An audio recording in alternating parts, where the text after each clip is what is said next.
In this video, I'm going to show you how you can mute your TikTok videos. So if you are experiencing a challenge with your videos whereby each and every time you scroll, the sound of your videos play and you wish to mute this, then let me show you how you can do this. If you find this video helpful, please like and subscribe to this channel.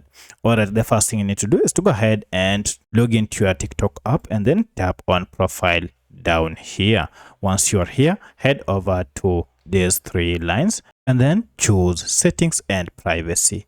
Under settings and privacy, scroll down until you see playback, and here we go. If you tap on playback, now we have this first option, open TikTok on mute. You're told if you toggle these on like this, then videos will be muted by default when you open TikTok. Tap to unmute videos or use your device volume control.